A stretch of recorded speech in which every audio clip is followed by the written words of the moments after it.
ఎన్ gold buyers మీ కష్టాల్లో నమ్మకమైన మీ ఆత్మీయ నేస్తం. ఐ డ్రీమ్ చూస్తున్న ప్రేక్షకులందరికీ నమస్కారం. ఈరోజు మనతో పాటు వేద పండితులు, ప్రముఖ ఆధ్యాత్మికవేత్త శనగల నాగరాజ్ శర్మ గారు మనతో పాటు ఉన్నారు. మాట్లాడదాం. నమస్కారం గురుగారు. నమస్తే అండి. గురుగారు, చాలా మందికి కలలో దేవుళ్ళు, ఆలయాలు కనిపిస్తూ ఉంటాయి. దేనికి సంకేతం గురుగారు ఇలా కనిపించడం వల్ల? ఆలయాలు, దేవతలు ఇట్లా ఇవే కాకుండా సహజంగా కళలో చాలా కనపడుతుంటాయి. దీన్ని స్వప్నశాస్త్రము అని అంటారు. ఈ స్వప్నశాస్త్ర ప్రకారంగా శుభశకునములు, అశుభశకునములు అనేటువంటివి కూడా మనకు ఉంటాయి. దీంట్లో దేవతలు, ఆలయాలు ఇట్లాంటివి కనపడడం ఎంతో మనకి ఆధ్యాత్మికంగా ముందుకు వెళ్ళడానికి ఒక గొప్ప సూచనను ఇస్తుంటుంది. అట్లాగే మనము కళలో ఏమైనా కనపడుతున్నాయి అంటే ఇవాళ ఉదయం నుండి రాత్రి వరకు మనం ఎక్కువగా ఏదైతే మననం చేసుకుంటూ ఉంటామో, ఎక్కువగా దేన్నైతే మనం తలుచుకుంటూ ఉంటామో అవి ఆ రోజు రాత్రి కళలోకి వచ్చేటువంటి అవకాశాలు ఎక్కువగా ఉంటాయి.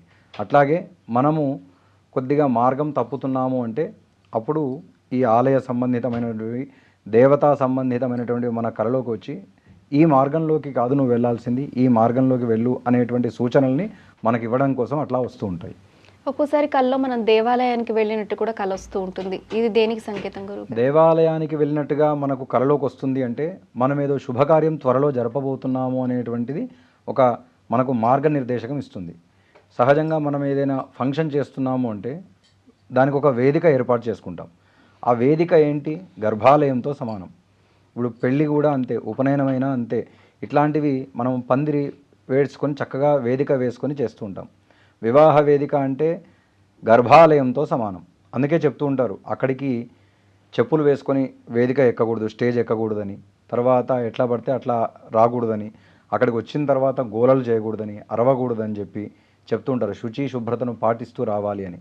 అట్లాగే మనము ఈ ఆలయ సంబంధితమైనటువంటివి ప్రతిరోజు ఆలయానికి వెళ్తున్నట్టుగా కానీ, లేదా మనము ఏవైనా గుళ్ళు కానీ కళలోకి వస్తున్నాయి అంటే ఏదైనా శుభకార్యం ముందుగా జరపబోతున్నాము, మనకున్నటువంటి అశుభాలన్నీ కూడా తొలగిపోతాయి అనే దానికి సంకేతం. అయితే మనకి కొంతమందికి దైవ దర్శనం కళలోనే చేసుకున్నట్టు, ఇప్పుడు చెప్పాలంటే ఇప్పుడు తిరుపతి వెంకటేశ్వర స్వామి ఉంది, మన కళలో ఆ దేవుని దర్శనం చేసుకున్నట్టు కళలో వస్తుంది. ఆ దేవుణ్ణి మనం దగ్గరగా ఉండి చూసినట్టు. ఇది దీనికి భవిష్యత్తులో మనకి అంటే దాన్ని దేనికి సూచకంగా చెప్పొచ్చు గురువు? దీన్ని రెండు రకాలుగా చూసుకోవచ్చు. ఒకటి, మనకి ఏవైనా మొక్కులు ఉంటే నీవు వచ్చి త్వరగా పూర్తి చేసుకో అని చెప్పినట్టుగా సూచకంగా చేసుకోవచ్చు. లేదా మనము గత రోజులలో లేదా ఇంతకు ముందు ఎప్పుడైనా వెళ్ళినప్పుడు మళ్ళీ మనం వెళ్ళాలి అనేటువంటి ఆలోచనను తీసుకురావడం కోసం కావచ్చు. ఆ సంబంధితమైనటువంటివన్నీ కూడా వస్తూ ఉంటాయి. అట్లా రావడం ద్వారా మనము అదే పనిగా వేరే ఆలోచనలు లేకుండా ఆధ్యాత్మికంలో పూర్తిగా నడవడం కోసం, ధర్మ మార్గంలో నడవడం కోసం ఈ దేవతా సంబంధితమైనటువంటివి లేదా దర్శనం చేసుకున్నట్టుగా, లేదా మన ద్వారా ఈ ఆధ్యాత్మికమైనటువంటి పరంపరను కొనసాగించడానికి వేరే వాళ్ళకి సూచన కల్పించు అని చెప్పే దాన్ని కూడా రెండవ రకంగా మనం తీసుకోవచ్చు. అంటే భగవంతుడు మళ్ళీ రప్పించుకోవడానికి, మనల్ని రప్పించుకోవడానికి, లేదా మన ద్వారా వేరే వాళ్ళని ప్రోత్సహించడానికి. ఎవరైనా ధర్మ మార్గం తప్పుతూ ఉంటే వాళ్ళు అట్లా వెళ్తున్నారు, మనం బాగుంటే సరిపోదు కదా, మన చుట్టూ ఉన్న వాళ్ళు కూడా బాగుండాలి అని కోరుకునేటువంటిది మన సంస్కృతి సంప్రదాయాలు ఋషుల కాలం నుండి వస్తున్నటువంటిది. కాబట్టి వాళ్ళంతా కూడా మనకేం చెప్తుంటారు ఇవన్నీ రావడం ద్వారా అంటే నీవు మాత్రమే వెళ్తే సరిపోదు, నీ చుట్టూ ఉన్నటువంటి వాళ్ళని కూడా ఈ మార్గంలోనే తీసుకువెళ్ళు అని చెప్పడానికి ఒక సంకేతం. అయితే గురుగారు, భగవంతుడికి సంబంధించిన కళలు మనకు వస్తున్నప్పుడు వాటిలో ఏవి మంచి కళ్ళు, ఏవి చెడు కళ్ళు అనేది మనం వ్యత్యాసం ఎలా చూసుకోవాలి గురుగారు? అంటే మన దేవుడు మంచిగా చెప్పడం కోసమా, లేకపోతే మనకేమన్నా అదేమంటారు వార్నింగ్ ఇచ్చినట్టు అలా అనుకోవడం? ఈ స్వప్నశాస్త్రంలో ఎట్లా ఉంటుందంటే, ఒక స్త్రీ కుండతో లేదా బిందెతో నీళ్లు పట్టుకొని వస్తున్నట్టుగా కలలో రాకూడదు అంటారు. అట్లాగే ఒంటి బ్రాహ్మణుడు కలలోకి రాకూడదు అంటారు. అట్లాగే రెండు పాములు మెలిక వేసుకొని కలిసి ఉన్నట్టుగా రాకూడదు. తర్వాత కాకులు, గ్రద్దలు ఇట్లాంటివి రాకూడదు. ఎందుకంటే అవన్నీ కూడా మృత్యుప్రదమైనటువంటివి.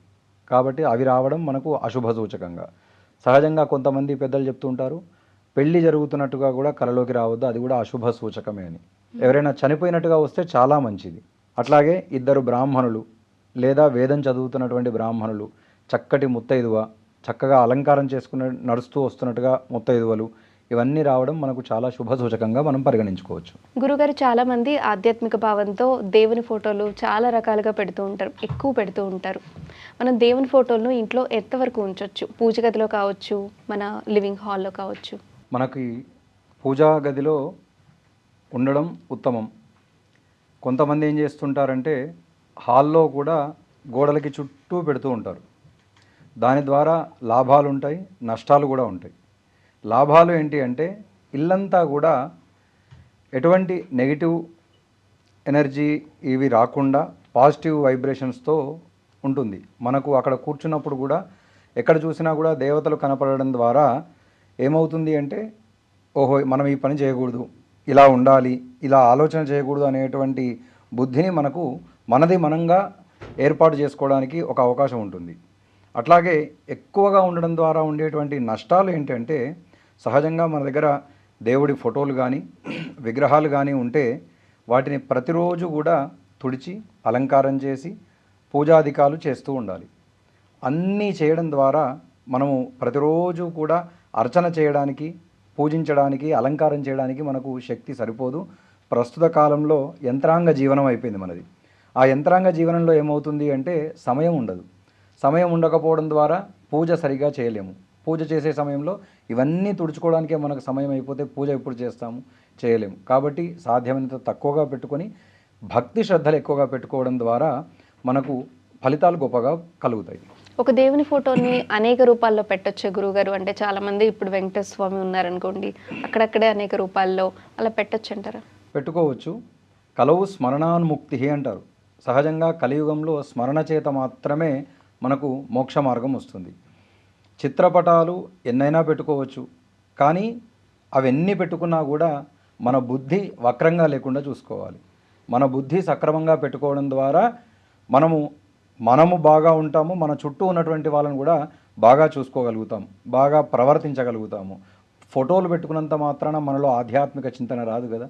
మన బుద్ధిని మార్చుకోవడం ద్వారానే సరిగ్గా వస్తుంది.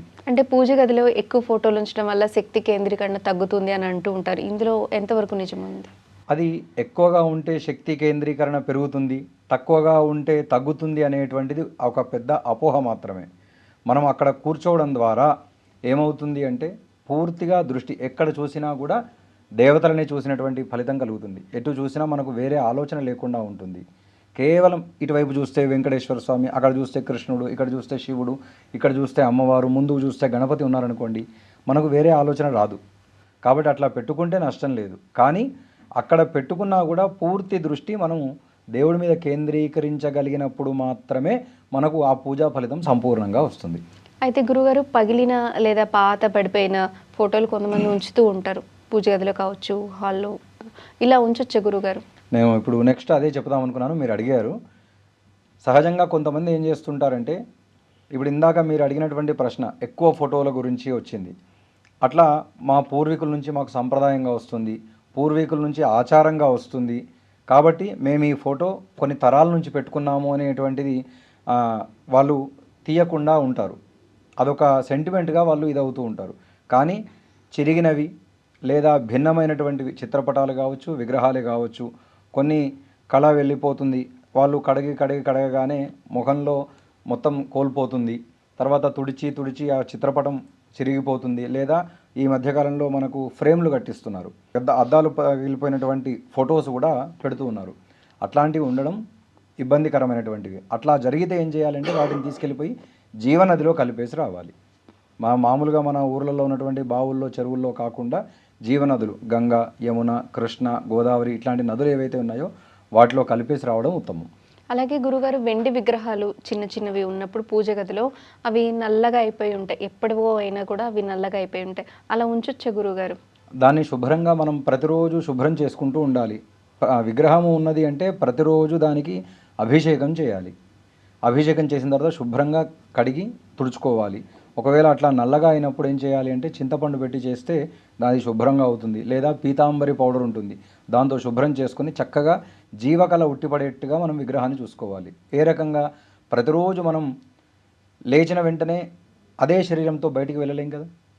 మనం ముఖం కడుక్కుంటాము, స్నానం చేస్తాం, శుభ్రంగా చక్కగా వస్త్రాలు అలంకారం చేసుకుంటాం. అట్లా మనం ఎలా ఉంటామో దేవతల్ని కూడా ఆ రకంగా చూసుకోవాలి, అంత శుభ్రంగా అంటే చేయాలి. మామూలు నీళ్ళతో అభిషేకం చేసినప్పటికీ నల్లగా అయిపోయినప్పుడు దాన్ని మళ్ళీ తిరిగి వారంలో ఒక రోజు, ప్రతిరోజు అట్లా శుభ్రం చేసుకోవడం సాధ్యం కాదు కాబట్టి వారంలో ఒక రోజు వాటి కోసం కేటాయించుకోవాలి. ఒక అరగంట గంట సేపు కేటాయించుకొని వాటిని శుభ్రం చేసుకొని ఈ చింతపండు కానీ పీతాంబరి పౌడర్ కానీ ఇట్లాంటి శుభ సూచనలు ఇచ్చేటువంటి సంకేతాలు ఇచ్చేటువంటి ద్రవ్యాలు ఏవైతే ఉంటాయో వాటితో శుభ్రం చేసుకోవాలి.